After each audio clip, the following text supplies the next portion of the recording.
નમસ્કાર, હું મેહુલ પ્રજાપતિ. જનગણના તો જનગણનાનો ઇતિહાસ 150 વર્ષનો જૂનો અને સૌથી સમૃદ્ધ ઇતિહાસ એ ભારતનો રહેલો છે. 16મી જનગણના અને આઝાદી પછીની 8મી જનગણના કહી શકાય, જે આ જનગણના 2027 છે. આ જનગણનાને આધારે વસ્તી વિષયક માહિતી, આવાસની સ્થિતિ અને કુટુંબની સુવિધાઓ જેવા ડેટા એકત્ર કરવામાં આવે છે. અને આ ડેટાના આધારે જ રાષ્ટ્રની આયોજન, વિકાસકારી યોજનાઓ અને સંસાધનોની ફાળવણી જેવી મહત્વની સુવિધાઓ પૂરી પાડવામાં આવે છે. એટલે આ જનગણના એ ખૂબ જ મહત્વની જનગણના હોય છે. પ્રથમવાર જનગણના અત્યાર સુધીના ઇતિહાસમાં ડિજિટલ સ્વરૂપે આ જનગણના 2027 કરવાની છે. આ જનગણના ડિજિટલ માધ્યમ એટલે કે એક મોબાઈલ એપ્લિકેશન HLO, આ એપ્લિકેશન પ્લે સ્ટોર પરથી ડાઉનલોડ કરીને કરવાની રહેશે. ડાઉનલોડ કર્યા પછી આપણે લોગિન કરીશું અને લોગિન કર્યા પછી સૌથી મહત્વની વાત છે કે જ્યારે તમે લોગિન કરો અને પછી તમે ભાષાની પસંદગી કરો, 3 ભાષાઓ બતાવશે: ગુજરાતી, હિન્દી અને અંગ્રેજી. તો ભાષા પસંદગી એકવાર થયા પછી તમે ભાષા ચેન્જ કરી શકતા નથી. એટલે આપણે ધ્યાનપૂર્વક આ ભાષાની પસંદગી કરીશું. આ એપ્લિકેશનનો ઉપયોગ કઈ રીતે થાય એનું તબક્કાવાર સ્ટેપ બાય સ્ટેપ માહિતી હવે આપણે તબક્કાવાર જોઈશું. નમસ્કાર મિત્રો, અહીંયા આપણે સૌ પ્રથમ ગણતરીદારે ફિલ્ડ ઉપર જતા પહેલા આ એપ્લિકેશન ઇન્સ્ટોલ કરવી પડશે. તે માટે અહીં આપણે એન્ડ્રોઈડ અને iOSની એક લિંક છે જે હું ડિસ્ક્રિપ્શનમાં મૂકી દઈશ. જે લિંક ઉપર ક્લિક કરીને આપણે સીધા જ એ એપ્લિકેશન ડાઉનલોડ કરી શકીશું. અહીં મેં એન્ડ્રોઈડ ઉપર ક્લિક કર્યું છે. તો આ એપ્લિકેશન છે census 2027 house list training application. હું એને ઓપન કરીશ. તો આ એપ્લિકેશન જે ગૂગલ પ્લે સ્ટોર પરથી પ્રમાણિત HLO એપ આપણે સૌપ્રથમ ઇન્સ્ટોલ કરીશું.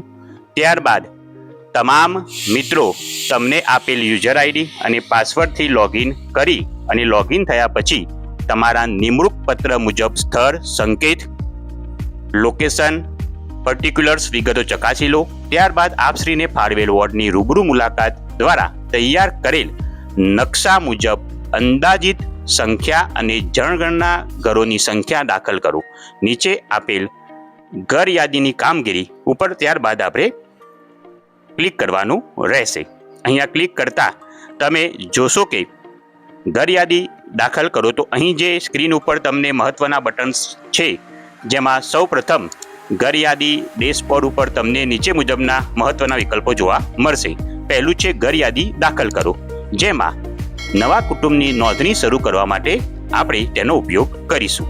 બાજુમાં છે ડેટા સુધારો. જો કોઈ રેકોર્ડ સંમન્વિત ન થયો હોય તો તેમાં તમે સુધારો કરી શકશો. ત્યારબાદ છે સારાંશ જુઓ. તો ભરાયેલા તમામ ઘરોનો રિપોર્ટ અહીં તમને જોવા મળશે. ત્યાર પછીનું છે સમન્વયિત, એટલે કે તમે જે સિંક્રોનાઇઝ કરેલો ડેટા હોય, એટલે જે પૂર્ણ થયેલા રેકોર્ડ્સને સર્વર ઉપર મોકલવા માટે તે બટનનો ઉપયોગ કરવાનો રહેશે. તેનો ઉપયોગ કરતા તમારા ભરેલા ડેટા એ સુપરવાઇઝર પોતે જોઈ શકશે.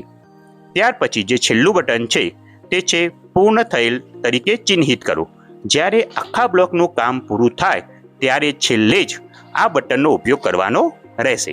હવે આપણે સૌપ્રથમ જે બટન છે તેનો ઉપયોગ કરીશું, એટલે કે ઘર યાદી દાખલ કરો. એના ઉપર ક્લિક કરતા અહીં તમને સૌપ્રથમ જોવા મળશે લીટી નંબર, એટલે કે લાઇન નંબર. આ નંબર એપમાં આપમેળે જનરેટ થાય છે અને તે નિષ્ક્રિય હોય છે. તે દરેક સ્ક્રીનની ટોચ ઉપર ડાબા ખૂણે જોવા મળે છે. ત્યાર પછીનો 2 નંબર ઉપર છે મકાન નંબર, એટલે કે બિલ્ડિંગ નંબર. જો મકાન ઉપર સ્થાનિક સત્તા મંડળનો નંબર હોય તો તે જ લખવો. જો નંબર ના હોય તો જ નવો જનગણના મકાન નંબર આપવો. જો એક જ મકાનમાં એકથી વધુ ઘર હોય તો અહીં આપણને પુનરાવર્તન બટન, એટલે કે રિપીટ બટન ઉપયોગ કરી શકાય છે. જો 2 મકાનો વચ્ચે નવું મકાન મળે તો તેને પેટા નંબર આપણે આપવાનો રહેશે. ત્યાર પછીનો ત્રીજો નંબરનો ભાગ છે જનગણના ઘર નંબર, સેન્સસ હાઉસ નંબર. આ ગણતરીનો મૂળભૂત એકમ છે. આ નંબર હંમેશા 4 અંકમાં હોય છે. દાખલા તરીકે અહીંયા મેં કોઈ ઘર નંબર નાખી દીધો છે, બરોબર છે, અને અહીંયા હું કરીશ તો જો નવું જ મકાન હોય તો અહીંયા હું 001 થી સ્ટાર્ટ થશે. તો અહીંયા મેં કર્યું તો અહીંયા મેં અગાઉ થોડીક ગણતરી કરેલી હતી એટલે અહીં 007 એ ઓટોમેટિક જનરેટ થઈ જશે. એટલે કે દરેક નવા મકાન સાથે ફરીથી અહીં ઓટો જનરેટ થશે. જો તમે પુનરાવર્તન બટન કરેલું હશે, કોઈ મકાન મિસ થયું હોય, રહી ગયું હોય અને એ મકાન પછી આપણે એમાં કંઈ ઉમેરવું હોય તો પુનરાવર્તન બટન સાથે એને આપણે પેટા નંબર આપીને પણ એડ કરી શકીશું. હવે આપણે આગળની સ્ક્રીન જોઈશું. અહીંયા આપણને એક ઓપ્શન આવે છે. તમે જાણતા હશો કે 5 એપ્રિલથી ગણતરી અથવા દરેક કુટુંબ પોતાની સ્વગણતરી એટલે સેલ્ફ ઇમ્યુનેશન કરી શકશે. એટલે કે આ માટે જો તેને જાતે સ્વગણતરી કરેલી હશે તો અહીં આપણને આ બેમાંથી ઓપ્શનમાં આપણે ફિલ્ડ વિઝિટ વખતે સામેની વ્યક્તિને પૂછવાનું રહેશે કે શું કુટુંબે સ્વગણતરી કરેલ છે. જો હામાં જવાબ આપે તો આપણે એમનો SEID એટલે સેલ્ફ ઇન્યુમિટ્રેશન નંબર દાખલ કરવાનો રહેશે. જો તે આઈડી સાથે મેચ થશે તો જ તે સ્ક્રીન ઉપર તેને ભરેલી વિગતો, જે જાતે એને વિગત ભરેલી છે તે આપણને જોવા મળશે. તમે તેને ચકાસી લો, તે ઓકે હોય તો સ્વીકારો અને જમા કરો ઉપર ક્લિક કરશો તો એ એડ થઈ જશે. જો તે જવાબ ના આપે તો અહીં આપણને મેન્યુઅલી ડેટા ભરવાના રહેશે. તો મકાનના ભોયતળિયામાં જે સામગ્રીનો સૌથી વધુ ઉપયોગ થયો હોય તેનો કોડ પસંદ કરવાનો રહેશે. જેમ કે માટી, લાકડું, વાંસ, ઈંટ, પથ્થર, સિમેન્ટ, મોઝેક ટાઇલ્સ અહીં ક્રમ મુજબ આપેલું છે. એટલે કે દરેક જનગણના ઘર, જો આપણે કોઈ બહુમાળી મકાનમાં જઈએ છીએ તો દરેક જનગણના ઘરના ભોયતળિયાની અલગથી નોંધ કરવી, કારણ કે દરેક મકાનમાં અલગ ભોયતળિયું હોઈ શકે છે. એટલે ઘરમાં જે વસ્તુ, જે સામગ્રીનો સૌથી વધુ ઉપયોગ થયો હોય તેનો ઉપયોગ કરવો. હું અહીંયા પાકી ઈંટનો ઉપયોગ કરું છું. આગળ જોઈશું તો એના પછીનું છે કે દિવાલની સામગ્રી.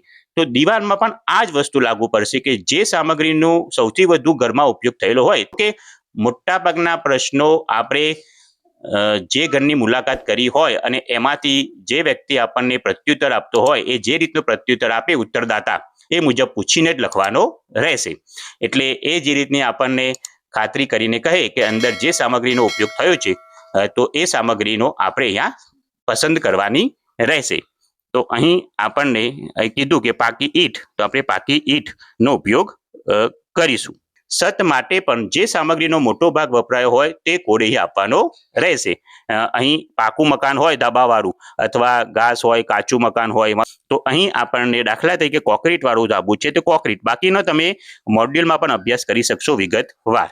ત્યારબાદ આપણે આગળ બટન ઉપર ક્લિક કરતા આપણને જનગણના ઘરનો ઉપયોગ નક્કી કરો કે આ ઘર એ શાના માટે ઉપયોગમાં છે.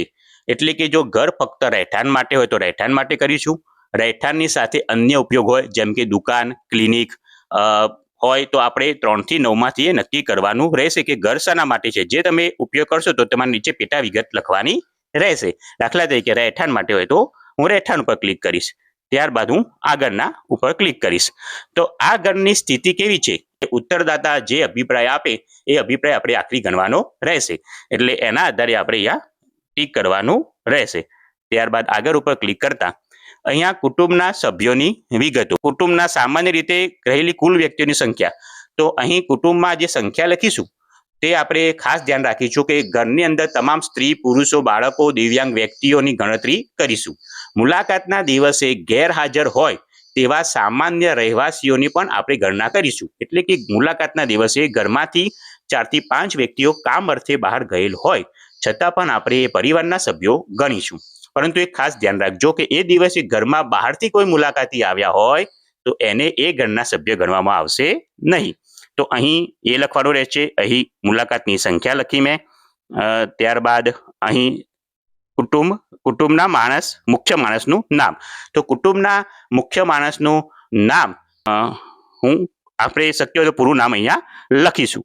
ત્યારબાદ આપણે આગળની પર ક્લિક કરીશું.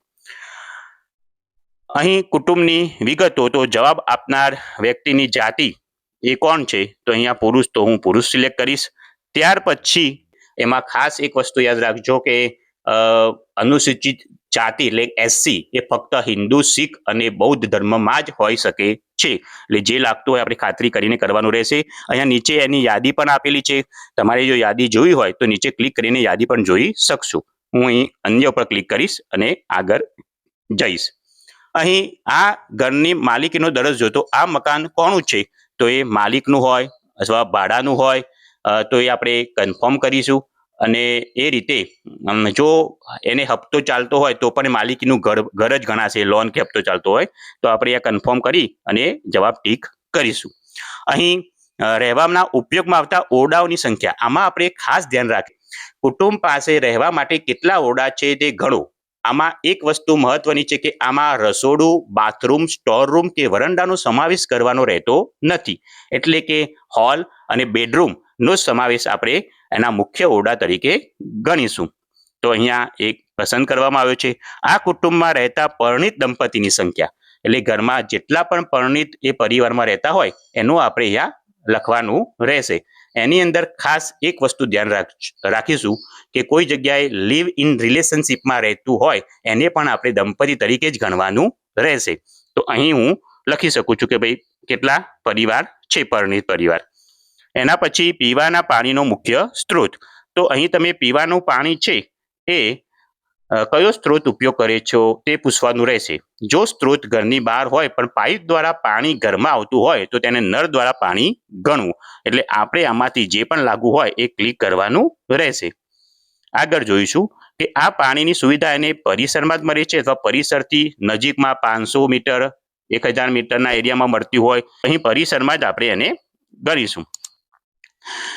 પ્રકાશનો મુખ્ય સ્ત્રોત જણાવીશું તો એ આપણે રૂબરૂ મુલાકાત દ્વારા સૌથી વધુ એ પ્રકાશ શાના દ્વારા મેળવે છે ઘરમાં, એ એનો મુખ્ય સ્ત્રોત ગણાશે. ત્યાર પછી આવશે શૌચાલયનો ઉપયોગ. તો શૌચાલયના ઉપયોગમાં પણ આપણે ખાસ એ ધ્યાન રાખીશું કે જો કુટુંબ પાસે શૌચાલય હોય તો તેનો પ્રકાર જેમ કે પ્લસ કે ખાડાવાળું એ મુખ્ય કોડ આપણે એ આપવાનો રહેશે. તો શૌચાલય છે તો આપણે ખાસ કરીને ફક્ત કુટુંબના ઉપયોગ માટે જ એ છે, હા કે નામાં આપણે જોવાનું રહેશે. ત્યાર પછી છે કુટુંબની ઉપલબ્ધ સુવિધાઓ. તો જે શૌચાલયનો છે એમની અંદર શૌચાલયનો પ્રકાર કયો છે, તો એ પાઇપલાઇન વાળી ગટર વ્યવસ્થા છે, સેપ્ટિક ટાંકી છે, કાયમ પાકું બાંધકામ છે, બરોબર. તો જો પર્સનલ સોસાયટી હશે તો એ સેપ્ટિક ટાંકી હશે ને અમુક જગ્યાએ પાઇપલાઇન વાળી ગટર વ્યવસ્થા મોટા શહેરોમાં હશે તો એ સેપ્ટિક ટાંકી, કાયમી પાકું બાંધકામ, એના પણ હું ક્લિક કરીશ, જોઈ લઈશું. ત્યારબાદ કુટુંબને ઉપલબ્ધ સુવિધાઓમાં ગંદા પાણીનો નિકાલનું જોડાણ, તો એ બંધ ગટર છે, ખુલ્લી ગટર છે એટલે ગટર નથી, તો અહીંયા હું બંધ ગટર ઉપર ક્લિક કરીશ. એ તમારે જે ઉત્તરદાતા હોય એની સાથે મેળવવાનો રહેશે. પરિસરમાં સ્નાનગૃહની ઉપલબ્ધતા, તો સ્નાનાગૃહ છે તો હા કે ના, તો હા છે તો છતવાળું છે કે છત વિનાનું છે, તો હા સ્નાનાગૃહ છે. જો એ છત વિનાનું હોય, ખુલ્લું હોય તો આપણે એ પણ ટીક કરી શકીએ છીએ. ત્યાર પછી છે રસોડું અને એલપીજી પીએનજી જોડાણની ઉપલબ્ધતા. તો રસોડામાં રસોઈ થાય છે તો હા થાય છે, તો એલપીજી પીએનજી જોડાણ છે તો હા કરવાનું. જે વિગત લાગુ પડતી હોય એ આપણે સંપૂર્ણ અભ્યાસ કરીશું અને એ રીતે જણાવીશું તો આપણને જવાબ મળી રહેશે. એના પછી છે રસોઈ માટે ઉપયોગમાં લેવાતું મુખ્ય ઈંધણ. તો આમાં આપણે જે ઈંધણનો ઉપયોગ છે સૌથી વધુ રસોઈ બનાવવા માટે કરતા હોય એનો જ અહીંયા આપણે લખવાનું રહેશે. તો હું અહીંયા એલપીજી પીએનજી કરું છું. ત્યાર પછી રેડિયો ટ્રાન્ઝિસ્ટર. તો અહીંયા ઘરમાં એની સાથે રેડિયો છે અથવા રેડિયો ના હોય તો મોબાઈલ સ્માર્ટફોન ઉપર એ રેડિયો સાંભળે છે, ના તો નથી, તો જે હોય વિગત આપણે પૂછીને ટીક કરવાની રહેશે. ત્યાર પછી છે ટેલિવિઝન.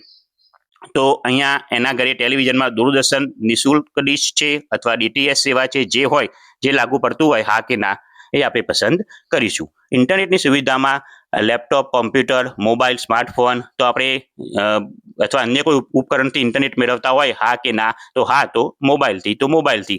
ઘરમાં જો લેપટોપ કે કોમ્પ્યુટર હોય તો તમે હા કે ના કરી શકો છો. ત્યાર પછી ટેલિફોન, તો જો લેન્ડલાઇન હોય તો લેન્ડલાઇન, અને ફક્ત સ્માર્ટફોન જ હોય તો એ સ્માર્ટફોન આપણે કરીશું, બંને હોય તો બંને કરવાના રહેશે, ના હોય તો નહીં ના કરવાનું રહેશે. સાયકલ, સ્કૂટરની વાત છે મુજબ આ જવાબ ટીક કરવાનો રહેશે. અહીંયા તમે હા, પછી નીચે હા, તો કાર, જીપ, વાન, હા કે નામાં પણ એ પણ જવાબ મેળવવાનો રહેશે. કુટુંબ દ્વારા ઉપયોગમાં લેવાતું મુખ્ય અનાજ, તો આ વસ્તુ તે 12 માસમાં 1 વર્ષમાં સૌથી વધુ કયા અનાજનો ઉપયોગ વધુમાં વધુ કરે છે, એ પરિવાર દીઠ આપણે પ્રશ્ન પૂછીને એના ઘરમાં જે પણ અનાજ વધુ ખવાતું હોય એનો ઉપયોગ આપણે આમાં લખવાનો રહેશે. ત્યારબાદ છેલ્લે છે મોબાઈલ નંબર. અહીં તમે મોબાઈલ નંબર નાખીને અને ત્યાર પછી આપણે છેલ્લે ક્લિક કરતા અને સબમિટ કરવાનું રહેશે.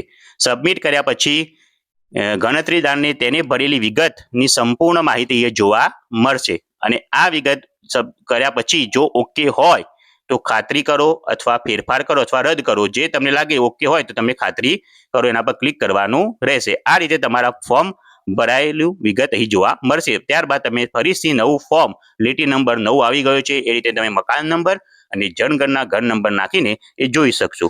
અહીં હું બેક જઈશ અને અહીં હું મારો ડેટા સુધારવા માટે જોઈશ તો અહીંયા મેં છેલ્લી જે વિગત ભરી હશે તો આ છેલ્લે મેં 8 નંબરની વિગત ભરી, નામ પણ દેખાશે તો એ પૂર્ણ થયેલું છે. જો કોઈ અપૂર્ણ આગળનું હશે તો અપૂર્ણ દેખાશે.